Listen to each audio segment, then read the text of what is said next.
ನೋಡಿ ಹೆಣ್ಮಕ್ಳ, ಪೂರ್ತಿ ವಿಡಿಯೋ ನೋಡಿ.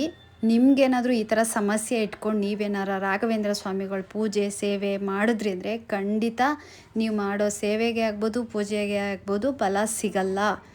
ಯಾಕೆ ಅಂದರೆ ದೇವರೆಲ್ಲೂ ಹೋಗಲ್ಲ, ದೇವರಲ್ಲೇ ಇರ್ತಾರೆ. ಆದರೆ ನಾವು ಮಾಡೋ ತಪ್ಪಿಗೆ ದೇವರು ಕೂಡ ನಮಗೆ ಕ್ಷಮೆ ಕೊಡಲ್ಲ. ಎಚ್ಚರಿಕೆ ಎಚ್ಚರಿಕೆ. ಪೂಜ್ಯಾಯ ರಾಘವೇಂದ್ರಾಯ ಸತ್ಯಧರ್ಮರತಾಯ ಚ ಭಜತಾಂ ಕಲ್ಪವೃಕ್ಷಾಯ ನಮತಾಂ ಕಾಮಧೇನುವೆ. ಓಂ ಶ್ರೀ ಗುರು ರಾಘವೇಂದ್ರಾಯ ನಮಃ. ರಾಯರನ್ನ ನಂಬಿ ಕೆಟ್ಟವರು ಯಾರೂ ಇಲ್ಲ, ಕೆಡೋದು ಇಲ್ಲ. ಯಾವಾಗ ಏನು ಕೊಡಬೇಕು ಅನ್ನೋದು ಭಗವಂತನಿಗೆ ಮಾತ್ರ ಗೊತ್ತು. ರಾಯರಿಗೆ ನಮಗೇನೂ ಇಲ್ಲ, ನಮ್ಮ ಕೈಯಲ್ಲಿ ಏನೂ ಇಲ್ಲ, ಎಲ್ಲ ರಾಯರ ಕೈಯಲ್ಲಿದೆ. ಇವತ್ತು ನಾನು ಯಾವ ವಿಷಯವಾಗಿ ವಿಡಿಯೋ ಮಾಡ್ತಿದ್ದೀನಿ ಅಂದರೆ, ತುಂಬ ಜನ ನನಗೆ ಮೆಸೇಜ್ ಮಾಡ್ತಿದ್ರಿ, ಅಕ್ಕ ನಮಗಿನ್ನೂ ಮಕ್ಕಳಾಗಿಲ್ಲ, ದಯವಿಟ್ಟು ಒಂದು ಸೇವೆ ಪೂಜೆ ಬಗ್ಗೆ ರಾಯರದು ಹೇಳ್ಕೊಡಿ ಅಂತ. ನಾನು ಇವತ್ತು ನಮಗೆ ಗೊತ್ತಿರುವಷ್ಟು ನಾನು ನಿಮಗೆ ತಿಳಿಸ್ಕೊಡ್ತೀನಿ. ಎಲ್ಲರೂ ಮಾಡಿ. ಯಾರಿಗೆಲ್ಲ ಮಕ್ಕಳಿಲ್ಲ ಅವರೆಲ್ಲರೂ ಈ ಸೇವೆ ಪೂಜೆ ಮಾಡಿ. ಖಂಡಿತ ನಿಮಗೆ ರಾಯರ ಅನುಗ್ರಹ ಹಾಗೇ ಆಗುತ್ತೆ, ಒಳ್ಳೆಯದಾಗೇ ಆಗುತ್ತೆ. ಸ್ವಲ್ಪ ತಾಳ್ಮೆ ಬೇಕು. ಪೂಜೆ ಮಾಡಿದ ತಕ್ಷಣ ನಮಗೆ ಫಲ ಸಿಗುತ್ತೆ ಅಂತ ಅಂದ್ಕೊಳ್ಬೇಡಿ. ಸ್ವಲ್ಪ ನಿಧಾನ ಆದ್ರೂ ನಿಮಗೆ ನೀವು ಮಾಡಿರೋಂಥ ಪೂಜೆ ಆಗ್ಬೋದು, ಸೇವೆ ಆಗ್ಬೋದು, ನಿಮ್ಮ ಅಕೌಂಟಲ್ಲಿ ದುಡ್ಡಿದ್ದಂಗೆ. ಯಾವತ್ತಿದ್ರೂ ನಮ್ಮ ಅಕೌಂಟಲ್ಲಿ ನಾವು ಬ್ಯಾಲೆನ್ಸ್ ಹೆಂಗೆ ಇಟ್ಕೊಂಡಿರ್ತೀವೋ ಹಾಗೆ ಆ ಬ್ಯಾಲೆನ್ಸು ಯಾವುದಾದ್ರೂ ಒಂದು ಟೈಮಲ್ಲಿ ನಮ್ಮ ಕಷ್ಟಕ್ಕಾಗುತ್ತಲ್ಲ, ಅದೇ ರೀತಿ ನಿಮ್ಮ ಕಷ್ಟಕ್ಕೆ ನೀವು ಮಾಡಿರೋ ಸೇವೆ ಪೂಜೆ ಖಂಡಿತ ನಿಮಗೆ ಒಂದಲ್ಲ ಒಂದು ದಿನ ಫಲ ಕೊಟ್ಟೇ ಕೊಡ್ತಾರೆ ರಾಯರು. ನಾನು ಇವತ್ತು ಯಾರಿಗೆ ಈ ಸೇವೆ ಪೂಜೆ ಹೇಳ್ಕೊಡ್ತಾಯಿದ್ದೀನಿ ಅಂದರೆ, ಮಕ್ಕಳಾಗದೇ ಇರುವಂಥವ್ರು ಈ ಸೇವೆ ಪೂಜೆನ ಮಾಡ್ತಾ ಬನ್ನಿ. ಖಂಡಿತ ನಿಮಗೆ ಒಳ್ಳೆಯದಾಗೇ ಆಗುತ್ತೆ. ಇವತ್ತು ನಾನು ಸೇವೆ ಅಂದರೆ ಎಷ್ಟು ದಿನ ಸೇವೆ ಮಾಡ್ತೀರಾ ಅನ್ನೋದು ನಿಮಗೆ ಬಿಟ್ಟಿದ್ದು. 3 ದಿನ, 5 ದಿನ, 9 ದಿನ, 21 ದಿನ, ಇಷ್ಟು ದಿನ ಸೇವೆಗಳಿರುತ್ತೆ. ನಿಮ್ಮ ಆಯ್ಕೆ, ನಿಮ್ಮ ಅನುಸಾರ, ನಿಮ್ಮ ಶಕ್ತಿ, ನಿಮಗೆ ಎಷ್ಟು ದಿನ ಆಗುತ್ತೆ ಅಷ್ಟು ದಿನ ನೀವು ಆಯ್ಕೆನ ಮಾಡಿಕೊಂಡು ರಾಘವೇಂದ್ರ ಸ್ವಾಮಿಗಳ ಹತ್ರ ನೀವು ಪ್ರಾರ್ಥನೆ ಮಾಡಿ ನೀವು ಸೇವೆನ ಸ್ಟಾರ್ಟ್ ಮಾಡ್ಬೋದು. ಬೆಳಗಿನ ಜಾವ ಬೇಗ ಎದ್ದು ನೀವು ಮನೆಯೆಲ್ಲ ಕ್ಲೀನ್ ಮಾಡಿಕೊಂಡು ರಾಯರ ಫೋಟೋ ಎಲ್ಲ ಒರೆಸಿ ಮುಂದೆ ಆ ರಾಯರ ಮುಂದೆ ತುಪ್ಪದ ದೀಪನ ಹಚ್ಚಿ, ಮತ್ತು ರಾಯರ ನೈವೇದ್ಯಕ್ಕೆ ಬಂದು ಹಾಲು, 1 ಲೋಟ ಹಾಲು, ಅದಕ್ಕೊಂದು ಸ್ವಲ್ಪ ಬೆಲ್ಲನ ಹಾಕಿ ರಾಯರ ಮುಂದೆ ಇಟ್ಟು ಮೊದಲು ನೀವು ಮಂತ್ರಾಕ್ಷತೆನ ತಗೊಂಡು ಸಂಕಲ್ಪ ಮಾಡ್ಕೋಬೇಕು. ರಾಯರೇ, ನನಗೆ ಮಕ್ಕಳಾಗಿಲ್ಲ, ಆದಷ್ಟು ಬೇಗ ಮಕ್ಕಳು ಭಾಗ್ಯ ಕರುಣಿಸಿ ಅಂತ ಹೇಳಿ ರಾಯರ ಪ್ರಾರ್ಥನೆ ಮಾಡಿ ನೀವು ಮಂತ್ರಾಕ್ಷತೆನ ರಾಯರ ಫೋಟೋ ಅಂದರೆ ಪಾದದ ಹತ್ರ ನೀವು ಅಲ್ಲಿ ಹಾಕಬೇಕು. ಅಲ್ಲಿಟ್ಟು ಅದಾದಮೇಲೆ ನೀವು ಪೂಜೆ ಎಲ್ಲ ಮಾಡಿ ಎಲ್ಲ ಆಯಿತು ಅಂತ ಅಂದಮೇಲೆ ನಿಮಗೇನಾದರೂ ನಿಮ್ಮ ಶಕ್ತಿ ಅನುಸಾರವಾಗಿ ನೀವೇನಾದರೂ ತುಪ್ಪದ ದೀಪನ ಹಚ್ತೀನಿ ಅಂದರೆ 5 ತುಪ್ಪದ ದೀಪನ ಹಚ್ಬೋದು, ಇಲ್ಲ 9 ಹಚ್ತೀರಾ, ಇಲ್ಲ 21 ಹಚ್ತೀರಾ. ಬೆಳಗ್ಗೆ ಸಾಯಂಕಾಲ 2 ಟೈಮು ಕೂಡ ನೀವು ಸಂಕಲ್ಪ ಸೇವೆ ಅಂದಮೇಲೆ ನೀವು ಮಾಡಲೇಬೇಕು. ಅದಾದಮೇಲೆ ನೀವೇನಾದ್ರು ಪೂಜೆ ಎಲ್ಲ ಮುಗಿಸಿ ಆದಮೇಲೆ ನೀವು ಮಠಕ್ಕೆ ಹೋಗ್ತೀನಿ ಅಂದರೆ ಮಠದಲ್ಲೂ ನೀವು ಸೇವೆನ ಮಾಡ್ಬೋದು. ಅಂದರೆ ಪ್ರದಕ್ಷಿಣೆ ಹಾಕ್ಬೋದು. ಏನೋ ನಿಮ್ಮ ಕೈಲಿ ಏನು ಸೇವೆ ಆಗುತ್ತೆ ಅದನ್ನು ನೀವು ದೇವಸ್ಥಾನದಲ್ಲಿ ಮಾಡ್ಬೋದು. ನಿಮ್ಮ ಕೈಲಿ ಏನೋ ಆಗಲಿಲ್ಲ ಸೇವೆ ಅನ್ನೋದಾದರೆ ನೀವು ರಾಯರ ಫೋಟೋ ಮುಂದೆನೇ ಕೂತ್ಕೊಂಡು ಅಲ್ಲೇ ನೀವು ಪ್ರದಕ್ಷಿಣೆನ ನೀವು ಹಾಕ್ಬೋದು. 21 ಹಾಕ್ತೀರಾ, ಇಲ್ಲ 5 ಸುತ್ತ ಹಾಕ್ತೀರಾ, ಎಷ್ಟು ನಿಮಗೆ ಬಿಟ್ಟಿತ್ತು ಪ್ರದಕ್ಷಿಣೆಯಲ್ಲಿ. ಆಮೇಲೆ ಪೂಜ್ಯಾಯ ರಾಘವೇಂದ್ರಾಯ ಅಂತ ಹೇಳಿ 108 ಬಾರಿ ಬೆಳಗ್ಗೆ ಸಾಯಂಕಾಲ 2 ಟೈಮು ಕೂಡ ನೀವು ಹೇಳಬೇಕು.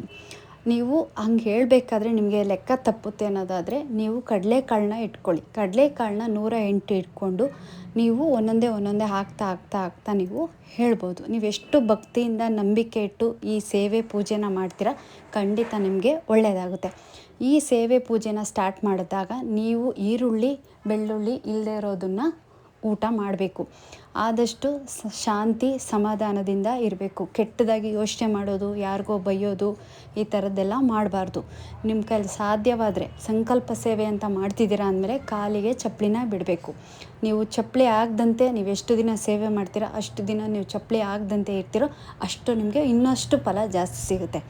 ಅದಾದಮೇಲೆ ನೆಕ್ಸ್ಟು ನೀವು ಆದಷ್ಟು ಚಾಪೆ ಮೇಲೆ ಮಲ್ಕೋಬೇಕು. ನೆಲದ ಮೇಲೆ ನೀವು ಸೇವೆ ಎಷ್ಟು ದಿನ ಮಾಡ್ತೀರಾ ಅಷ್ಟು ದಿನ ನೀವು ಚಾಪೆ ಮೇಲೆ ಮಲ್ಕೋಬೇಕು. ನಿಮ್ಮ ಕೈಲಾಗಿತ್ತು ಯಾರಿಗಾದರೂ ಏನಾದರೂ ಹೊಟ್ಟೆ ತುಂಬ ಊಟ ಕೊಡಿಸ್ತೀರಾ, ನೀರು ಕೊಡ್ತಿರೋ, ಏನು ಕೊಡ್ತಿರೋ, ಏನಾದರೂ ಸರಿ, ನೀವು ಮಾಡುವಷ್ಟು ದಿನ ಅಲ್ಲ, ಯಾವಾಗಾದರೂ ಪರವಾಗಿಲ್ಲ, ನಿಮ್ಮ ಕೈಲಾಗಿದ್ದು ಒಂದು ಸಹಾಯನ ಮಾಡಿ.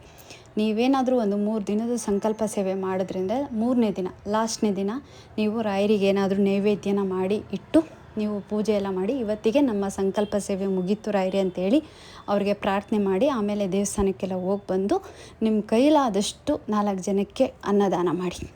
ರಾಯರ ಹೆಸರು ಹೇಳಿ ನಿಮ್ಮ ಕೈಲಾದಷ್ಟು ಅನ್ನದಾನ ಮಾಡಿ. ಹೆಣ್ಮಕ್ಳೇನಾದರೂ ಪೀರಿಯಡ್ಸ್ದು ಪ್ರಾಬ್ಲಮ್ ಇದೆ ಅಂದರೆ ದಯವಿಟ್ಟು ಟ್ಯಾಬ್ಲೆಟ್ಸ್ ಎಲ್ಲ ತಿಂದ್ಕೊಂಡು ದೇವಸ್ಥಾನಕ್ಕೆ ಹೋಗಿ ಅಂತ ನಾನು ಹೇಳಲ್ಲ, ದೇವ್ರ ಸೇವೆ ಮಾಡಿ ಅಂತಲೂ ಹೇಳಲ್ಲ. ದಯವಿಟ್ಟು ಅದೊಂದು ಕೆಲಸ ಮಾತ್ರ ಮಾಡೋಕ್ಕೆ ಹೋಗ್ಬಿಡಿ. ನಿಮ್ಮದೆಲ್ಲ ಪ್ರಾಬ್ಲಮ್, ನಿಮ್ಮ ಸಮಸ್ಯೆ ಎಲ್ಲ ಕ್ಲಿಯರ್ ಆದಮೇಲೆ ನೀವು ಮಾಡಿ. ದೇವ್ರು ಎಲ್ಲೂ ಹೋಗಲ್ಲ, ರಾಯರೆಲ್ಲೂ ಹೋಗಲ್ಲ, ಅವರೆಲ್ಲ ಅಲ್ಲೇ ಇರ್ತಾರೆ. ನಾವಿರಲ್ಲ ಅಷ್ಟೇ. ನಾವು ನಂಬಿರೋ ದೇವ್ರುಗಳಂತೂ ಇಲ್ಲೇ ಇದ್ದೇ ಇರ್ತಾರೆ.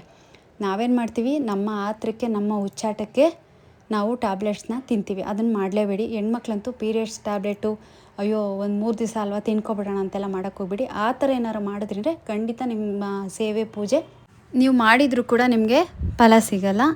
ಆದಷ್ಟು ನಾನು ಹೇಳಿರುವಂಥದ್ದನ್ನು ಸೇವೆ ಪೂಜೆನ ನೀವು ಮಾಡಿ, ನಂಬಿಕೆ ಇಟ್ಟು ಮಾಡಿ. ನಂಬಿಕೆ ಇಲ್ಲದೆ ನೀವು ಏನೇ ಮಾಡಿದ್ರೂ ನಿಮಗೇನೂ ಆಗಲ್ಲ. ಮನುಷ್ಯನ ಮೇಲೆ ನಂಬಿಕೆ ಇಡ್ತೀರಾ, ಮನುಷ್ಯನ ಮೇಲೆ ಇಡಬೇಡಿ. ರಾಯರ ಮೇಲೆ ಅಪಾರವಾದ ನಂಬಿಕೆ ಇಟ್ಟು ಈ ಸೇವೆ ಪೂಜೆನ ಆದಷ್ಟು ಗಂಡ ಹೆಂಡತಿ ಇಬ್ಬರು ಸೇರಿಕೊಂಡು ಈ ಪೂಜೆನ ಮಾಡಿದರೆ ತುಂಬಾ ಒಳ್ಳೆಯದು.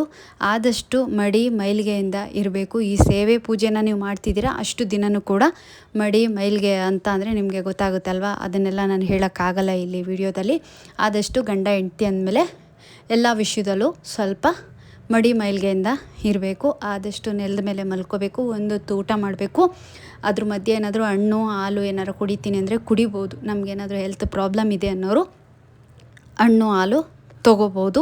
3 ದಿನ 5 ದಿನ 9 ದಿನ ಅದೆಲ್ಲ ನಿಮಗೆ ಬಿಟ್ಟಿದ್ದು. ನೆಕ್ಸ್ಟು ನನಗೆ ಮೆಸೇಜ್ ಮಾಡಿ ಅಕ್ಕ ಎಷ್ಟು ದಿನ ಮಾಡಬೇಕು ಏನು ಅನ್ನೋದನ್ನು ನನ್ನನ್ನು ಕೇಳಬೇಡಿ. ವಿಡಿಯೋದಲ್ಲಿ ಕಂಪ್ಲೀಟು ನಾನು ತಿಳಿಸ್ಕೊಟ್ಟಿದ್ದೀನಿ. ದಯವಿಟ್ಟು ಆದಷ್ಟು ಈ ವಿಡಿಯೋನ ಶೇರ್ ಮಾಡಿ. ನಿಮಗಿಲ್ಲ ಅಂದರೂ ಬೇರೆಯವ್ರಿಗಾದರೂ ಒಂದು ಒಳ್ಳೆಯದಾಗುತ್ತೆ ಅಂತ ಈ ಉದ್ದೇಶದಲ್ಲಿ ನಾನು ವಿಡಿಯೋನ ಮಾಡಿದ್ದೀನಿ. ರಾಯರು ಎಲ್ರಿಗೂ ಒಳ್ಳೇದು ಮಾಡಲಿ. ರಾಯರಿದ್ದಾರೆ. ಆದಷ್ಟು ನೀವು ಕೂತಾಗೆಲ್ಲ ರಾಯರ ಶ್ಲೋಕನ ಹೇಳ್ತಾ ಬನ್ನಿ. ಖಂಡಿತ ನಿಮಗೆ ಒಳ್ಳೆಯದಾಗೇ ಆಗುತ್ತೆ. ನನಗೆ ನೀವು ಈ ವಿಡಿಯೋನ ನೋಡಿ ಇದರಲ್ಲಿ ನಾನು ಹೇಳ್ದಂಥದ್ದೆಲ್ಲ ನೀವು ಮಾಡಿದಾಗ ಖಂಡಿತ ನಿಮಗೊಂದೊಳ್ಳೆ ಫಲ ಸಿಕ್ಕಿದಾಗ ನೀವು ನನಗೆ ಒಂದು ಥ್ಯಾಂಕ್ಸ್ ಹೇಳ್ತೀರಾ. ಆ ನಂಬಿಕೆ ನನಗೆ ತುಂಬಾ ಇದೆ. ಈ ಸೇವೆ ಮಾಡೋದ್ರಿಂದ ನಿಮಗೆ ಒಳ್ಳೆಯದಾಗೇ ಆಗುತ್ತೆ. ಆದಷ್ಟು ಈ ಸೇವೆನೂ ಮಾಡಿ. ನಿಮ್ಮ ಹೆಲ್ತಲ್ಲಿ ಏನಾದರೂ ಪ್ರಾಬ್ಲಮ್ ಇದೆ ಅಂದರೆ ಡಾಕ್ಟ್ರ್ ಹತ್ರನೂ ಕೂಡ ನೀವು ಹೋಗಿ ತೋರಿಸ್ಕೊಳ್ಳಿ. ಯಾಕೆಂದರೆ ನಮ್ಮ ಹೆಲ್ತಲ್ಲಿ ನಾವು ಪ್ರಾಬ್ಲಮ್ ಇಟ್ಕೊಂಡಾಗ ನಾವು ಸೇವೆ ಪೂಜೆನೂ ನಾವು ಮಾಡ್ತೀವಿ ಅಂದರೆ 2 ಕಡೆಯಿಂದನೂ ನಮಗೆ ಫಲ ಸಿಗಬೇಕಲ್ವಾ. ಹಾಗಾಗಿ ಆದಷ್ಟು ನಾವು ಸೇವೆ ಪೂಜೆ ಮಾಡಿಬಿಟ್ಟಿದ್ದೀವಿ, ಅಯ್ಯೋ ಬಿಡು ಆಗುತ್ತೆ ಅನ್ನೋದು ತಲೆಯಲ್ಲಿ ಇಟ್ಕೊಬಿಡಿ. ಅಲ್ಲೂ ಆಗುತ್ತೆ, ಇಲ್ಲೂ ಆಗುತ್ತೆ. 2 ಕೈ ಸೇರಬೇಕು. ಒಂದೇ ಕೈಯಿಂದ ಚಪ್ಪಾಳೆ ತಟ್ಟೋಕ್ಕಾಗಲ್ಲ. ಹಾಗಾಗಿ 2 ಕೈಯೂ ಸೇರಬೇಕು. ನಿಮಗೇನು ಹೆಲ್ತ್ ಪ್ರಾಬ್ಲಮ್ ಇಲ್ಲ, ಏನೂ ಇಲ್ಲ, ಡಾಕ್ಟ್ರ್ ಏನೂ ಹೇಳಲಿಲ್ಲ, ಆ ಥರದ್ದೇನಿಲ್ಲ ಅಂತ ಅಂದರೆ ನೀವು ಸೇವೆ ಪೂಜೆ ಮಾಡ್ಕೊಳ್ಳಿ. ಓಕೆ, ಅದರಲ್ಲೂ ಡಾಕ್ಟ್ರ್ ಏನೋ ಹೇಳಿದ್ದಾರೆ ಪ್ರಾಬ್ಲಮ್ ಇದೆ ಅಂತ ಅನ್ನೋರು ದಯವಿಟ್ಟು ಆದಷ್ಟು ಡಾಕ್ಟ್ರ್ ಹತ್ರನೂ ತೋರಿಸ್ಕೊಳ್ಳಿ. ಎಲ್ರಿಗೂ ಒಳ್ಳೆಯದಾಗಲಿ. ಆದಷ್ಟು ಈ ವಿಡಿಯೋನ ಶೇರ್ ಮಾಡಿ, ಸಪೋರ್ಟ್ ಮಾಡಿ. Thank you. ರಾಯರಿದ್ದಾರೆ.